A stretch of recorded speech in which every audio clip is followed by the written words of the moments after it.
Hi hello ನಮಸ್ತೆ welcome to ನಂದೋಸ್ life Kannada. ಇದು 60ನೇ ದಿನದ ವ್ಲಾಗು. ಬೆಳಗ್ಗೆ 6 ಗಂಟೆಗೆ ಸ್ಟಾರ್ಟ್ ಮಾಡ್ತಾಯಿದ್ದೀನಿ. ಸ್ವಲ್ಪ ಪಾತ್ರೆ ಇತ್ತು, ಎಲ್ಲ ಉಜ್ಜಿಬಿಟ್ಟು ಬಂದು ಮನೆಯೆಲ್ಲ ಕಸ ಗುಡಿಸಿದ್ದಾದಮೇಲೆ ಮುಸುರೆ ಬಟ್ಟೆನ 2 ದಿನದಿಂದ ಒಗೆದಿರಲಿಲ್ಲ. ಸೊ ಹಾಗೆ ಇಟ್ಟಿದ್ದೆ. ಅದನ್ನ ಫಸ್ಟು ಬೆಳಗ್ಗೆ ಎಲ್ಲ ಒಗೆದ್ಬಿಟ್ಟು ನೈಟು ಕೂಡ ತೊಳೆದಿರಲಿಲ್ಲ. ಆಚೆ ಸ್ವಲ್ಪ ನೀಟಾಗಿತ್ತು. ದಿನ ತೊಳಿತಾ ಇದ್ರೆ ಆಚೆ ಮತ್ತು ನನಗೇನೆ ಒಂಥರ ಆ ಪಾಚಿ ಕಟ್ಟಿದ್ದಾಗೆ ಆದಂಗೆ ಆಗ್ಬಿಡುತ್ತೆ, ಕಾಲೆಲ್ಲ ಇಡೋಕ್ಕಾಗಲ್ಲ ಅಂತ ಅಂದ್ಬಿಟ್ಟು ಒಂದಿನ ಸ್ಕಿಪ್ ಮಾಡ್ಕೊಂಡಿದ್ದೆ ತೊಳೆಯೋದನ್ನ. ಸೊ ತುಂಬಾ ಗಲೀಜಾಗಿತ್ತು. ನಾನು ನೈಟ್ ಆಚೆ ಏನೂ ಕ್ಲೀನ್ ಮಾಡಿರಲಿಲ್ಲ, ಗುಡಿಸು ಕೂಡ ಗುಡಿಸಿರಲಿಲ್ಲ. ಬೆಳಗ್ಗೆ ಎದ್ದು ಮನೆಯೆಲ್ಲ ಕ್ಲೀನ್ ಮಾಡಿಕೊಂಡು ಆಮೇಲೆ ಬಂದು ಆಚೆ ಎಲ್ಲ ಫಸ್ಟ್ ಕಸ ಗುಡಿಸಿ ಮತ್ತು ನೀರು ಇದೆಲ್ಲ ಇಕ್ಕಿ ಬೀಗ ಎಲ್ಲ ತೆಗಿಬೇಕಾಗಿತ್ತು. ಫಸ್ಟ್ ಮುಸುರೆ ಬಟ್ಟೆ ಒಗೆದ್ಬಿಟ್ಟು ಜಾಲಿಸಿ ಇಟ್ಬಿಟ್ಟು ಆಮೇಲೆ ಆಚೆ ಕಸ ಗುಡಿಸಿ ಒರೆಸೋದು, ನೀರು ಹಾಕೋದಕ್ಕೆ ಅಂತ ಹೋದೆ. ಸೊ ಇನ್ನೂ ಯಾರೆಲ್ಲ ನನ್ನ ಚಾನಲ್ನ ಸಬ್ಸ್ಕ್ರೈಬ್ ಮಾಡ್ಕೊಂಡಿಲ್ಲ ದಯವಿಟ್ಟು ಸಬ್ಸ್ಕ್ರೈಬ್ ಮಾಡ್ಕೊಳ್ಳಿ. ಹಾಗೆ ಪಕ್ಕದಲ್ಲಿ ಬೆಲ್ ಬಟನ್ನ ಕ್ಲಿಕ್ ಮಾಡಿ ನಾನು ಹಾಕೋಂಥ ವೀಡಿಯೋಸ್ ನಿಮಗೆ ಬರುತ್ತೆ. ಹಾಗೆ ಲೈಕ್ ಮಾಡೋದನ್ನ ಮರಿಬೇಡಿ. ನೀವು ಮಾಡೋ ಲೈಕ್ ನನಗೆ ಹೊಸ ವೀಡಿಯೋಸ್ ಮಾಡೋದಕ್ಕೆ ಮೋಟಿವೇಶನ್ ಸಿಗ್ದಂಗೆ ಆಗುತ್ತೆ. ದಯವಿಟ್ಟು ಪೂರ್ತಿ ವೀಡಿಯೋಸ್ನ ನೋಡಿ ಸಪೋರ್ಟ್ ಮಾಡಿ. ಹಾಗೆ ನನ್ನ ಚಾನಲಲ್ಲಿ ಮೆಂಬರ್ಶಿಪ್ ಜಾಯಿನ್ ಬಟನ್ ಇದೆ. ಯಾರಿಗೆಲ್ಲ ಚಾನಲಲ್ಲಿ ಮೆಂಬರ್ ಆಗಬೇಕು ಅಂದ್ಕೊಂಡಿದ್ದೀರಾ, ಹೊಸ ಯೂಟ್ಯೂಬರ್ಸ್ ಆಗಿರ್ಬೋದು, ಹಾಗೆ ಯಾರೆಲ್ಲ ನನ್ನ ಫಾಲೋವರ್ಸ್ ಇದ್ದೀರಾ, ನನ್ನ ಚಾನಲ್ಗೆ ಏನಾದರೂ ನೀವು ಮೆಂಬರ್ ಆಗಬೇಕು ಅಂದರೆ 59 ರುಪೀಸ್ದು ಮೆಂಬರ್ ತೊಗೊಂಡು ನೀವು ಚಾನಲ್ಗೆ ಮೆಂಬರ್ ಕೂಡ ಆಗ್ಬೋದು. ಹಾಗೆ ನನ್ನ ವೀಡಿಯೋಸ್ ಇಷ್ಟ ಆಗಿದ್ದರೆ ನಿಮಗೆ ಸೂಪರ್ ಥ್ಯಾಂಕ್ಸ್, ಸೂಪರ್ ಚಾಟ್ ಅಂತ ಇರುತ್ತೆ. ಸೊ 40 ರುಪೀಸಿಂದ ಸ್ಟಾರ್ಟ್ ಆಗುತ್ತೆ. ಅದನ್ನು ನೀವು ನನಗೆ ಕೊಡ್ಬೋದು. ಸೊ ಆಚೆ ಎಲ್ಲ ಫಸ್ಟು ಬೀಗ ಎಲ್ಲ ತೆಗೆದ್ಮೇಲೆ ಆಚೆ ಎಲ್ಲ ಕಸ ಗುಡಿಸಿ ನೀರು ಹಾಕಿ ಹೋಟೆಲ್ಗೆ ಎಲ್ಲ ಏನೇನು ಬೇಕೋ ಅದು ರೆಡಿ ಮಾಡ್ಕೋತೀನಿ. ಸೊ ಪ್ಲೀಸ್ ಪ್ರತಿಯೊಬ್ಬರು ವೀಡಿಯೋಸ್ನ ನೋಡಿ ಸಪೋರ್ಟ್ ಮಾಡಿ. ಹಾಕಿ ಇಲ್ಲಿ ರಂಗೋಲಿ ಹಾಕಿದಾದ್ಮೇಲೆ ಮತ್ತೆ ನಾನು ಒಳಗಡೆ ಹೋಗಿ ಪುದೀನ ಕೊತ್ತಂಬರಿ ಎಲ್ಲ ತೊಗೊಂಬರ್ಬೇಕಾಗಿತ್ತು. ಹಾಗೆಯೇ ಹಾಸಿಗೆ ಮೇಲೆ ಬಟ್ಟೆ ಎಲ್ಲ ರೆಡಿ ಮಾಡಬೇಕಾಗಿತ್ತು. ಎಲ್ಲದನ್ನು ರೆಡಿ ಮಾಡಿ ಆಮೇಲೆ ಮಿಕ್ಕಿದ್ದು ಕಸ ಗುಡಿಸೋಣ ಅಂತ ಹೇಳಿ ರೆಡಿ ಮಾಡಿಕೊಂಡೆ. ಸೊ ಪ್ಲೀಸ್ ಪ್ರತಿಯೊಬ್ಬರು ವೀಡಿಯೋಸ್ನ ನೋಡಿ ಸಪೋರ್ಟ್ ಮಾಡಿ. ಹಾಗೆ ಚಾನಲ್ಗೆ ಮೆಂಬರ್ಶಿಪ್ ಜಾಯಿನ್ ಬಟನ್ ತೊಗೊಳೋರಿದ್ರೆ ತೊಗೋಬೋದು. ನನಗೆ ಸೂಪರ್ ಥ್ಯಾಂಕ್ಸ್ ಕೂಡ ಕೊಡೋರಿದ್ರೆ ಕೊಡ್ಬೋದು. ಹಂಬಲ್ ರಿಕ್ವೆಸ್ಟು, ಪ್ರತಿಯೊಬ್ಬರು ಪೂರ್ತಿ ವೀಡಿಯೋಸ್ನ ನೋಡಿ ನನಗೆ ಸಪೋರ್ಟ್ ಮಾಡಿ ಅಂತ ನಾನು ಕೇಳ್ಕೊತಾ ಇದ್ದೀನಿ. ಸೊ ಮನೆಯೆಲ್ಲ ಕಸ ಗುಡಿಸ್ಕೊಂಡು ನೀಟಾಗೆಲ್ಲ ಕೆಲಸ ಆದಮೇಲೆ ಹೋಟೆಲ್ಗೆ ಹೋಗೋಣ ಅಂದ್ಕೊಂಡೆ. ಆದ್ರೂ ಹೋಟೆಲು ಇಂಪಾರ್ಟೆಂಟ್ ಆಗಿರೋದ್ರಿಂದ ಮನೆ ಕೆಲಸನೂ ಇಂಪಾರ್ಟೆಂಟ್ ಆಗಿರೋದನ್ನ ಎರಡನ್ನೂ ಬ್ಯಾಲೆನ್ಸ್ ಮಾಡ್ಕೊಂಡು ಹೋಗ್ತಾ ಇರಬೇಕು. ಈ ಕಡೆ ಹೋಟೆಲ್ಗೆ ಏನು ಬೇಕೋ ಅದು ರೆಡಿ ಮಾಡ್ಕೋಬೇಕು, ಮನೆಗೆ ಏನೇನು ಬೇಕೋ ಅದೆಲ್ಲ ರೆಡಿ ಮಾಡ್ಕೋಬೇಕು. ಸೊ ಯಜಮಾನ್ರು ಆಲ್ರೆಡಿ ಎಲ್ಲ ರೆಡಿ ಮಾಡಿ ಎತ್ತಿಡ್ತಾಯಿದ್ರು. ನಾನು ಅಷ್ಟೊತ್ತಿಗೆ ಹೋಗಿ ಏನೇನು ಬೇಕೋ ಅದನ್ನೆಲ್ಲ ತೊಗೊಂಬಂದು ಟೊಮೆಟೊ ಆಗಿರ್ಬೋದು, ಕುಕ್ಕರ್ ಆಗಿರ್ಬೋದು ಎಲ್ಲ ತಂದು ಕೊಟ್ಟು ನಾನು ರೆಡಿ ಮಾಡಿಕೊಂಡೆ. ಯಜಮಾನ್ರು ಕೂಡ ಏನೇನು ಬೇಕೋ ಅದನ್ನ ಎತ್ತಿ ಇಟ್ಕೊಂಡು ರೆಡಿ ಮಾಡ್ತಾಯಿದ್ರು. ನಾನು ಆಲ್ರೆಡಿ ಈರುಳ್ಳಿ ಕಟ್ ಮಾಡೋಣ ಅಂತ ಹೇಳಿ ಕೂತ್ಕೊಂಡೆ.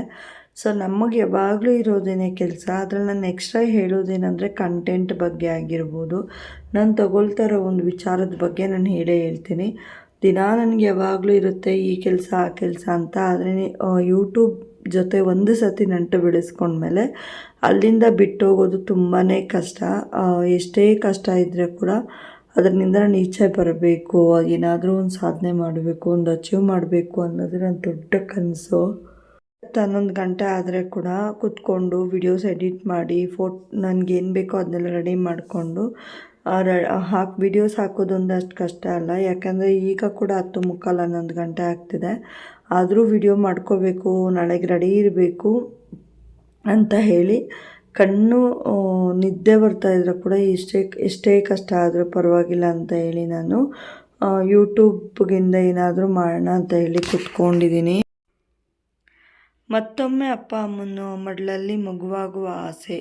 ಈ ಮಾತು ನಾನು ಯಾಕೆ ಹೇಳ್ತಾ ಇದ್ದೀನಿ ಅಂದರೆ, ಸುಮಾರು ಈಗ ಜವಾಬ್ದಾರಿಗಳು ತಗೊಂಡಿರೋರು ಅವ್ರದ್ದೇ ಆದ ಒಂದು ಜವಾಬ್ದಾರಿ, ಅವ್ರದ್ದೇ ಆದ ಒಂದು ಇದು ಇರೋದ್ರಿಂದ ಅವ್ರಿಗೆ ಏನೂ ಗೊತ್ತಾಗ್ತಾಯಿಲ್ಲ. ಈಗ ಮತ್ತೆ ಅದೇ ಒಂದು ಚಿಕ್ಕ ಮಗುವಾಗಿ ಅಪ್ಪ ಅಮ್ಮನ ಮಡಲಲ್ಲಿ ಮಲಗಿಬಿಡೋಣ, ಅವ್ರ ಜೊತೆ ಸೇಫಾಗಿದ್ದೋಗೋಣ ಅನ್ನೋದಷ್ಟೇ ಗೊತ್ತಿರ್ತದೆ.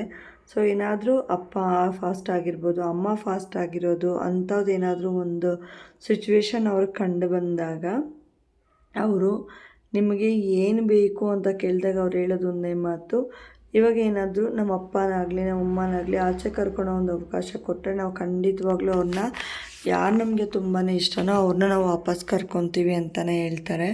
ಸೊ ನಾನು ಯಾಕೆ ಮಾತು ಹೇಳ್ತಾ ಇದ್ದೀನಿ ಅಂದರೆ, ಕೆಲವೊಂದು ಸತಿ ನಮ್ಗೆ ಏನಾದರೂ ಕಷ್ಟ ಅಂತ ಬಂದಾಗ, ಕೆಲವೊಂದು ಟೈಮ್ ನಮಗೇನಾದರೂ ಬೇಜಾರಾದಾಗ ನಮಗೆ ಫಸ್ಟ್ ನೆನಪಾಗೋದೇ ಆ ವ್ಯಕ್ತಿ ಆದಮೇಲೆ ದೇವರು.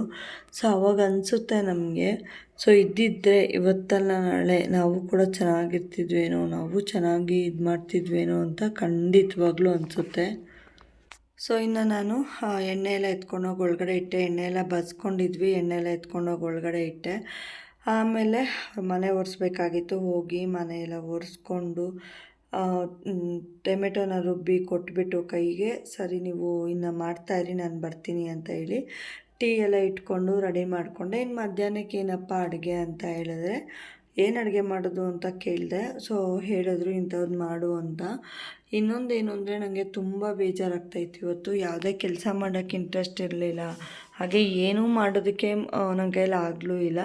ಸೊ ಮನೆಗೆ ಒಂದು ಸತಿ ಬಂದೆ, ಮತ್ತೆ ಹೋದೆ. ಅಮ್ಮಂಗೆ ನಾಷ್ಟ ಬೇಕು ಅಂತ ಹೇಳಿದ್ರು. ಚಿಕ್ಕಮ್ಮ ಮನೇಲಿ ತಂದು ಅಡುಗೆ ಮಾಡೋಣ ಅಂದ್ಕೊಂಡೆ. ಸೊ ನನ್ನ ಕೇಳಿದ್ದು ಬಂದು ರಸ ಮಾಡಿಬಿಟ್ಟು ಬೋಂಡ ಮಾಡಿಬಿಡು ಅಂತ ಹೇಳಿದ್ರು.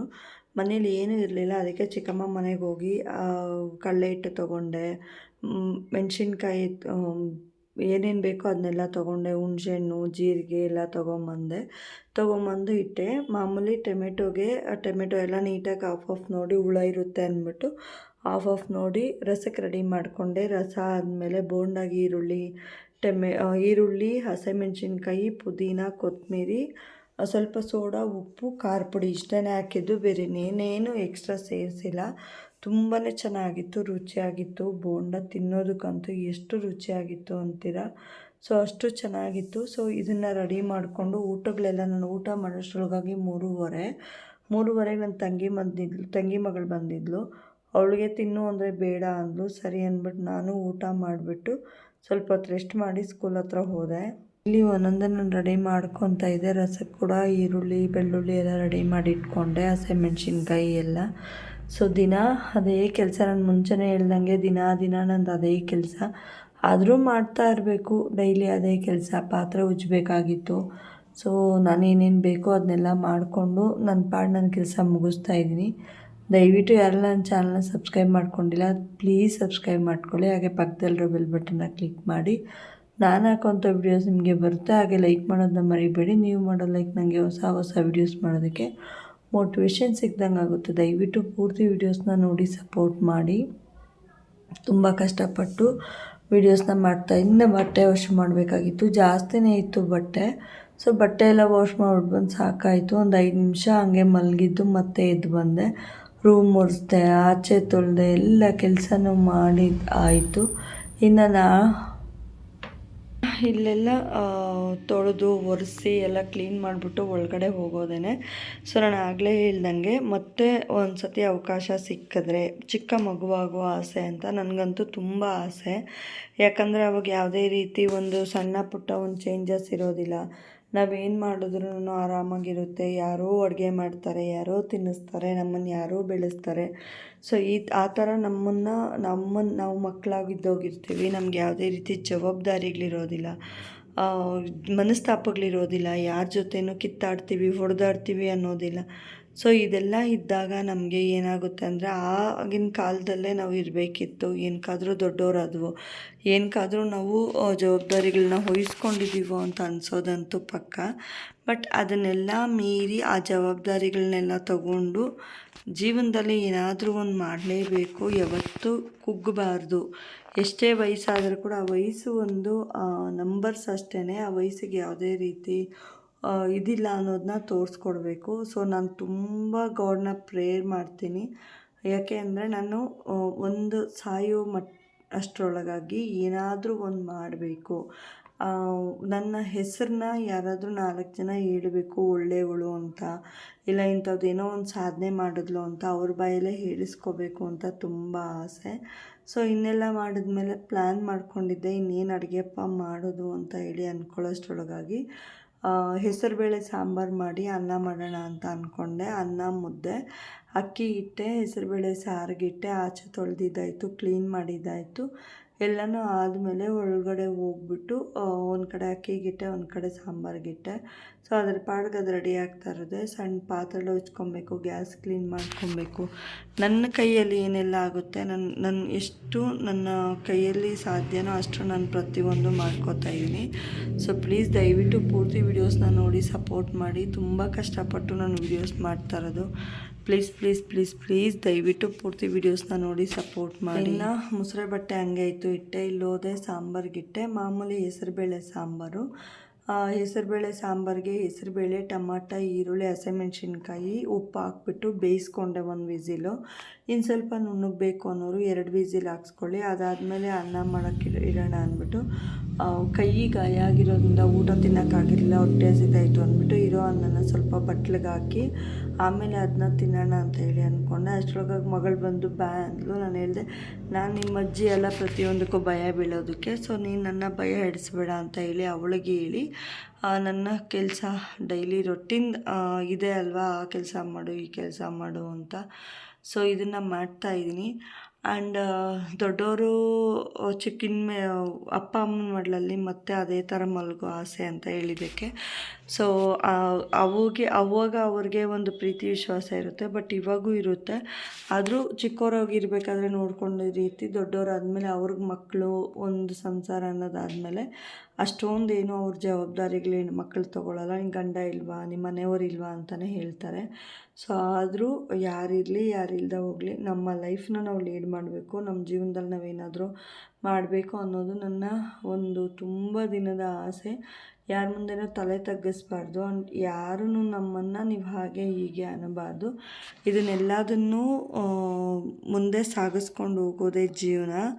ಹೆಣ್ಣುಮಕ್ಕಳು ಏನಾದರೂ ಒಂದು ಅಚೀವ್ ಮಾಡಬೇಕು, ಹೆಣ್ಮಕ್ಳು ಏನಾದರೂ ಒಂದು ಲೈಫಲ್ಲಿ ಇದು ಮಾಡಬೇಕು ಅನ್ನೋದೇ ನನ್ನ ಒಂದು ಆಸೆ. ನಾನಂತೂ ತುಂಬಾ ಅನ್ಕೋತೀನಿ, ನಾನೇನಾದರೂ ಒಂದು ಸಾಧನೆ ಮಾಡಬೇಕು. ನಾನು ಯಾವತ್ತೂ ಯಾರ ಮುಂದೆನೂ ತಲೆ ತಗ್ಗಿಸ್ಬಾರ್ದು, ಯಾರ ಮುಂದೆನೂ ನಾನು ಯಾವತ್ತೂ ಏನೂ ಇದಾಗಬಾರ್ದು ಅಂತ. ಸೊ ಅನ್ನ ಸಾಂಬಾರೆಲ್ಲ ಆದಮೇಲೆ ಇಳಿಸ್ಕೊಂಡು ಮುದ್ದೆಗೆ ಹಿಟ್ಟಾಕಿ ಪಾತ್ರೆ ಎಲ್ಲ ಉಜ್ಜಿ ಇನ್ನು ಮಲಗೋದೇನೆ. ನನಗೆ ತುಂಬ ಸುಸ್ತಾಗ್ತಿದೆ. ಆ್ಯಂಡ್ ಇವತ್ತು ನನ್ನ ಹುಷಾರಿಲ್ಲದೆ ಇರೋ ಕಾರಣ, ರೀಸನ್ಸ್ ಹೇಳೋಕ್ಕಾಗೋದಿಲ್ಲ. ಸೊ ಹುಷಾರಿಲ್ಲದಿರೋ ಕಾರಣ ನನಗೆ ತುಂಬ ಟಯರ್ಡ್ ಆಗ್ತಾಯಿದೆ. ಸೊ ಈ ಬ್ಲಾಗ್ನ ನಾನು ಇಲ್ಲಿಗೆ ಮುಗಿಸ್ತಾ ಇದ್ದೀನಿ.